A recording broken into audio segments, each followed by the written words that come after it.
ഇന്ന് നമ്മൾ ഡിസ്കസ് ചെയ്യാൻ പോകുന്നത് ഇംഗ്ലീഷിൽ വളരെ കോമൺ ആയിട്ട് ഉപയോഗിക്കുന്നതും അതേസമയം സ്റ്റുഡൻസ് ഒക്കെ പലരും മിസ്റ്റേക്സ് വരുത്തുന്നതുമായ ചില ഫ്രേസസ് ആണ്. കൺഫ്യൂസിംഗ് ആയിട്ടുള്ള ചില ഫ്രേസസ് ഏതൊക്കെയാണെന്ന് നമുക്ക് നോക്കാം. അതെങ്ങനെ കൃത്യമായിട്ട് ഉപയോഗിക്കും എന്നും മനസ്സിലാക്കാം. ആദ്യത്തേത് all the and the whole. I promise to watch the whole video എന്ന് പറഞ്ഞാൽ ഈ വീഡിയോ മുഴുവൻ കാണാമെന്ന് ഞാൻ പ്രോമിസ് ചെയ്യുന്നു. ദ ഹോൾ എന്നാണ് അവിടെ ഉപയോഗിച്ചത്, മുഴുവനും എന്ന അർത്ഥത്തിലാണ്. Did you watch the whole game? നിങ്ങൾ ആ ഗെയിം മുഴുവൻ കണ്ടോ എന്നാണ്. ദ ഹോൾ ഇവിടെ ആദ്യത്തെ സെന്റൻസിൽ ഉപയോഗിച്ചത് ദ ഹോൾ വീഡിയോ എന്നാണ്. അടുത്ത സെന്റൻസിൽ ഉപയോഗിച്ചത് ദ ഹോൾ ഗെയിം എന്നാണ്.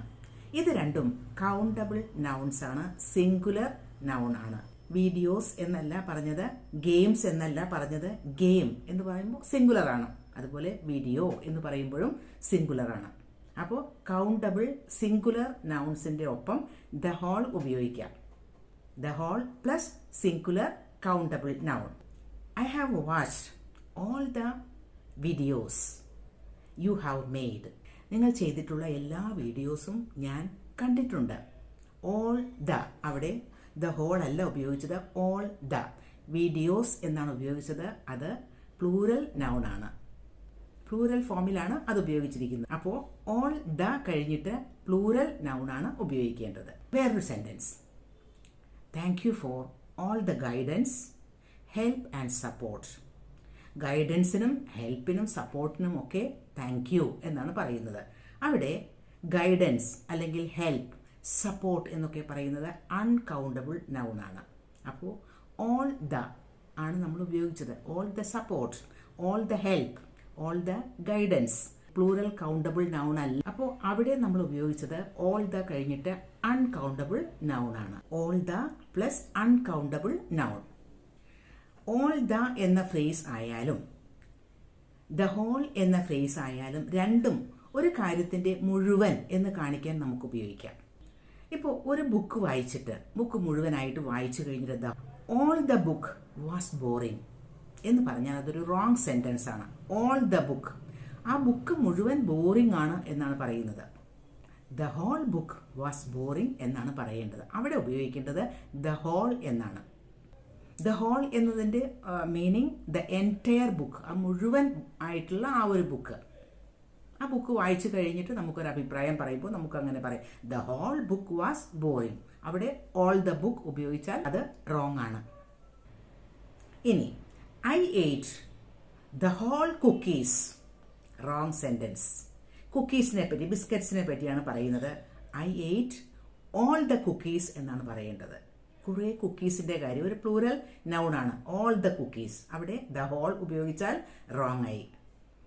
ഇനി I ate the whole cookie എന്ന് പറഞ്ഞാലും കറക്റ്റ് തന്നെ. കാരണം ഒരു ബിസ്ക്കറ്റിന്റെ കാര്യം, ഒരു കുക്കിയുടെ കാര്യമാണ് പറയുന്നത്. പക്ഷെ അത് മുഴുവൻ, ആ ഒരു ബിസ്ക്കറ്റ് മുഴുവൻ കഴിച്ചു എന്ന് പറയില്ലേ, I ate the whole cookie. അവിടെയും മുഴുവൻ എന്ന അർത്ഥത്തിലാണ് ഉപയോഗിച്ചിരിക്കുന്നത്. അപ്പോൾ I ate all the cookies, അത് കറക്റ്റാണ്. I ate the whole cookie എന്ന് പറയുമ്പോഴും അത് കറക്റ്റ് സെന്റൻസ് തന്നെ. I studied all the day, ദിവസം മുഴുവൻ വായിച്ചു എന്നാണ് പറയുന്നത്. I studied all the day, wrong. അവിടെ ഓൾ ദ അല്ല വേണ്ടത്, I studied the whole day. I studied the whole night, I studied the whole weekend. അവിടെയൊക്കെ ദ ഹോൾ എന്ന് തന്നെ ഉപയോഗിക്കുക. ഇനി വേറൊരു സെന്റൻസ് നോക്കൂ. ഇവിടെ ഈ സെന്റൻസിൽ 2 ബ്ലാങ്ക് സ്പേസ് ഉണ്ട്. അവിടെ എന്താണ് വേണ്ടത്?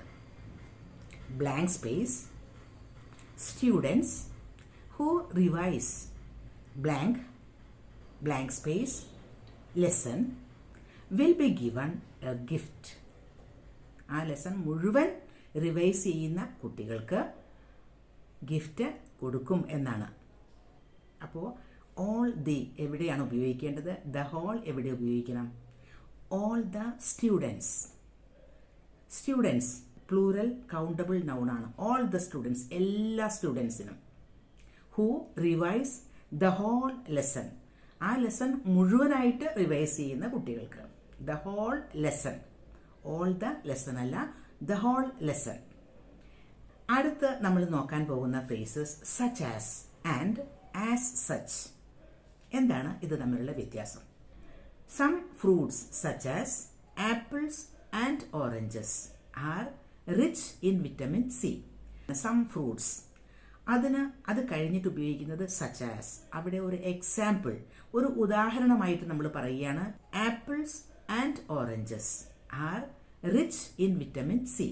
ചില ഫ്രൂട്ട്സ് എന്ന് പറഞ്ഞിട്ട് നമ്മൾ പറയുന്ന എക്സാമ്പിൾസ് ആണ് ആപ്പിൾസ് ആൻഡ് ഓറഞ്ചസ്. അപ്പോൾ അവിടെ such as, apples and oranges എന്ന് ഉപയോഗിക്കുന്നു. പക്ഷേ ആസ് സച്ച് എന്ന് ഉപയോഗിക്കുന്നത് അങ്ങനെയല്ല. അതിൻ്റെ meaning in the capacity of, അതല്ലെങ്കിൽ ഇൻ ഇറ്റ് സെൽഫ്, ഇൻഹെറന്റ്ലി എന്നൊക്കെയാണ്. മലയാളത്തിൽ അതിൻ്റെ ഒരു മീനിങ് പറയുകയാണെങ്കിൽ അന്തർലീനമായ എന്ന് പറയില്ലേ. നമുക്ക് എക്സാമ്പിൾ നോക്കാം. അപ്പോൾ മീനിങ് വളരെ കൃത്യമായിട്ട് മനസ്സിലാവും. I am a teacher and as such I spend most days preparing lessons for my students. അപ്പോൾ ആദ്യം പറയുന്നുണ്ട് ഐ ആം എ ടീച്ചർ. അപ്പോൾ പിന്നീട് പറയുന്ന കാര്യം അതിനുള്ളിൽ തന്നെ ഉള്ളതാണ്. ഒരു ടീച്ചർ ആയതുകൊണ്ട് എനിക്ക് അത്തരം കാര്യങ്ങൾ ചെയ്യേണ്ടി വരുന്നു. സ്റ്റുഡൻസിന് വേണ്ടി ലെസൺസ് ഒക്കെ പ്രിപ്പയർ ചെയ്യുന്നതിനാണ് ഞാൻ കൂടുതൽ സമയം സ്പെൻഡ് ചെയ്യുന്നത്. അത് ഒരു ടീച്ചർ ആയതുകൊണ്ടാണ്. അപ്പോൾ അവിടെ ഒരു ബിക്കോസ് ഓഫ് അല്ലെങ്കിൽ ആസ് എ റിസൾട്ട് ഓഫ് എന്നൊക്കെയുള്ള മീനിങ് ആണ് അവിടെ വരുന്നത്. She is A teacher, as such she is patient. ഇവിടെ ഷീ ഈസ് എ ടീച്ചർ, അവൾ ഒരു ടീച്ചറാണ്. As such she is patient. അപ്പോൾ ടീച്ചർ ആയതുകൊണ്ട് തന്നെ പേഷ്യൻസ് അവളിൽ ഉണ്ട്, ഇൻഹെറന്റ്ലി ഉണ്ട്. വേറൊരു sentence, the device is experimental. As such it comes with warnings. ഇപ്പോൾ ചില ഉപകരണങ്ങളൊക്കെ ഉണ്ടാക്കുമ്പോൾ അത് ഒരു എക്സ്പെരിമെന്റൽ ബേസിസിൽ ആണ് ഉണ്ടാക്കുന്നതെങ്കിൽ, ഇപ്പോൾ ഒരു പരീക്ഷണാർത്ഥം ഉണ്ടാക്കുന്ന ചില ഡിവൈസസ് ഒക്കെ ഉണ്ട്. അപ്പോൾ അതിന് ചില അപകടങ്ങൾ ഉണ്ടാകാൻ സാധ്യതയുണ്ടോ, അത് ഉപയോഗിക്കുന്നത് റിസ്കി ആയിരിക്കും. അപ്പോൾ അതിന് വാർണിംഗ്സും ഉണ്ടായിരിക്കും. അപ്പോൾ എക്സ്പെരിമെന്റൽ ബേസിസിൽ തന്നെ ഉണ്ടാക്കുന്ന ചില ഡിവൈസുകൾക്ക് വാർണിംഗ് ഉണ്ടാവുക എന്നത് അത് എന്തായാലും ഉണ്ടാവേണ്ടതാണ്. എന്തുകൊണ്ടാണ് വാർണിംഗ്? അത് എക്സ്പെരിമെന്റൽ ബേസിസിൽ ഉണ്ടാക്കുന്നതാണ്, അതുകൊണ്ടാണ്. The device is experimental, as such it comes with warnings. അപ്പോൾ എക്സ്പെരിമെന്റൽ ബേസിൽ ഉണ്ടാക്കിയിരിക്കുന്ന ഡിവൈസ് ആയതുകൊണ്ട് തന്നെ എന്താണ്, ഇറ്റ് കംസ് വിത്ത് വാർണിംഗ്സ്. പിന്നെ ആസ് സച്ച് ഇല്ലെങ്കിലും ആ സെന്റൻസിന് വലിയ മീനിങ് വ്യത്യാസം ഒന്നും വരുന്നില്ല. Some cities such as New York are easier to get around without a car. ഒരു കാർ ഇല്ലാതെയും ന്യൂയോർക്ക് പോലെയുള്ള സിറ്റികളിൽ നമുക്ക് ചുറ്റിക്കറങ്ങാം എന്നാണ്. അത് ഒരു കാർ ആവശ്യമില്ല. സം സിറ്റീസ്, അപ്പോൾ ചില സിറ്റീസ് എന്ന് പറഞ്ഞിട്ട് പിന്നെ പറയുന്നത് സച്ച് ആസ് ന്യൂയോർക്ക്. അപ്പോൾ ഒരു എക്സാമ്പിൾ ആയിട്ട് പറയുന്നതാണ് ന്യൂയോർക്ക്. അവിടെ സച്ച് ആസ് എന്നത് നമുക്ക് എൻഡിലും ഉപയോഗിക്കാം. Some cities are easier to get around without a car such as New York. അങ്ങനെ പറഞ്ഞാലും സെന്റൻസ് കറക്റ്റ് തന്നെ. അപ്പോൾ സച്ച് ആസ് എന്ന് ഉപയോഗിക്കുമ്പോഴും ആസ് സച്ച് എന്ന് ഉപയോഗിക്കുന്നതും വളരെ നമുക്ക് അത് കൺഫ്യൂസിംഗ് ആണ്. ചിലപ്പോൾ സിമിലർ ആണെന്ന് തോന്നുമെങ്കിലും അതിന് വളരെ ക്ലിയർ ആയിട്ടുള്ള ഒരു വ്യത്യാസം ഉണ്ട്. Certain careers such as law and medicine require years of study and as such they are not easy to enter. ആദ്യം നമ്മൾ ഉപയോഗിച്ചിരിക്കുന്നത് സച്ച് ആസ് എന്നാണ്. അപ്പോൾ സം കരിയേഴ്സ്, ചില ജോലികളെ പറ്റിയാണ് നമ്മൾ പറയുന്നത്, അതായത് ലോ ആൻഡ് മെഡിസിൻ. ഇപ്പോൾ സർട്ടൺ കരിയേഴ്സ് എന്ന് പറഞ്ഞിട്ട് അതിൻ്റെ ഒരു എക്സാമ്പിൾ പറയുകയാണ്. അപ്പോൾ അതുകൊണ്ട് തന്നെ സച്ച് ആസ് എന്നാണ് ഉപയോഗിച്ചിരിക്കുന്നത്, such as law and medicine. പിന്നെ ഉപയോഗിച്ചിരിക്കുന്നത് ആസ് സച്ച് എന്നാണ്. അപ്പോൾ ലോ ആൻഡ് മെഡിസിൻ അങ്ങനെയുള്ള കരിയേഴ്സ് തിരഞ്ഞെടുക്കുമ്പോൾ അതിൽ ഒരുപാട് ഇയേഴ്സ് ഓഫ് സ്റ്റഡി ആവശ്യമുണ്ട്, ഒരുപാട് കൊല്ലങ്ങൾ നമ്മൾ പഠിക്കണം. അതുകൊണ്ട് തന്നെ അപ്പോൾ അങ്ങനെയുള്ള ഒരുപാട് കൊല്ലങ്ങളുടെ ഇയേഴ്സ് ഓഫ് സ്റ്റഡി ആവശ്യമുള്ളത് കൊണ്ട് തന്നെ എന്താണ്, it's not easy to enter. അതുകൊണ്ട് തന്നെ they are not easy to enter. അതുകൊണ്ട് തന്നെ അതിനകത്തേക്ക് കടക്കാൻ ബുദ്ധിമുട്ടാണ് എന്ന്. അപ്പോൾ അതിൽ തന്നെ ഉള്ളതാണ്. ഇയേഴ്സ് ഓഫ് സ്റ്റഡി ആവശ്യമുണ്ട്, അതുകൊണ്ട് തന്നെ അത്തരം കരിയർ ചൂസ് ചെയ്യാനും ബുദ്ധിമുട്ടാണ് എന്നാണ്. ഇനി അടുത്ത് നമ്മൾ പഠിക്കുന്നത് lie down and lay down. ഇത് രണ്ടും തമ്മിൽ എന്താണ് വ്യത്യാസം? ഇതും സ്റ്റുഡൻസിന് ഒരുപാട് കൺഫ്യൂസിംഗ് ആയിട്ടുള്ള ഒരു കാര്യമാണ്. ലൈ ഡൗൺ എന്ന് പറയുമ്പോൾ കിടക്കുക എന്ന മീനിങ് ആണ്. അതേസമയം ലേ ഡൗൺ എന്ന് പറഞ്ഞാൽ കിടത്തുക എന്ന മീനിങ് ആണ്. He is very tired. He needs to lie down ആണ്. He is very tired. അദ്ദേഹം വളരെ ടയേർഡാണ്. അതുകൊണ്ട് he needs to lie down. അവിടെ അദ്ദേഹത്തിന് കിടക്കേണ്ട ആവശ്യമുണ്ട് എന്നാണ്. അപ്പോൾ കിടക്കുക എന്നാണ്. ലൈ ഡൗൺ ആണ് അവിടെ ഉപയോഗിക്കേണ്ടത്, ലേ ഡൗൺ അല്ല. He lies down after lunch every day. എല്ലാ ദിവസവും ലഞ്ച് കഴിഞ്ഞിട്ട് അദ്ദേഹം കിടക്കാറുണ്ട്. He lies down. അവിടെയൊക്കെ ലൈ ആണ് വേണ്ടത്, ലേ അല്ല. My dog is lying on the floor. എൻ്റെ ഡോഗ് ഫ്ലോറിൽ, നിലത്ത് കിടക്കുന്നു. ലൈയിങ്.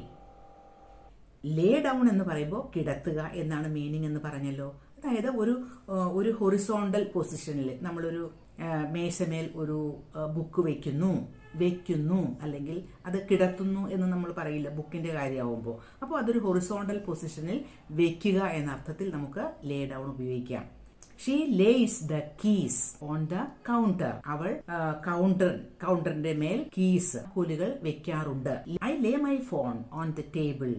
ഞാൻ ടേബിളിൽ എൻ്റെ ഫോൺ വെക്കാറുണ്ട്.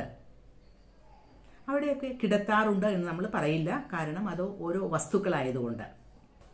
അപ്പോൾ ലൈ ഡൗൺ എന്ന് പറയുമ്പോൾ അതൊരു ഇൻട്രാൻസിറ്റീവ് വേർബാണ്, അതിനൊരു ഓബ്ജക്റ്റ് ഇല്ല. അതേസമയം ലേ ഡൗൺ എന്ന് പറയുമ്പോൾ അവിടെ ഒരു ഓബ്ജക്റ്റ് ഉണ്ട്, അതൊരു ട്രാൻസിറ്റീവ് വേർബ് ആണ്. ഇനി ഒരു എക്സാമ്പിൾ നോക്കൂ. After work I usually blank on the sofa. After work, അതായത് ജോലി കഴിഞ്ഞിട്ട് ഞാൻ സോഫയിൽ കിടക്കാറുണ്ട് എന്നാണ്. അവിടെ വേണ്ടത് ലൈ ആണ്, ലേ അല്ല. യു ലൈ ഡൗൺ എന്നാണ് പറയേണ്ടത്. നിങ്ങൾ കിടക്കൂ. But you lay your book on the table.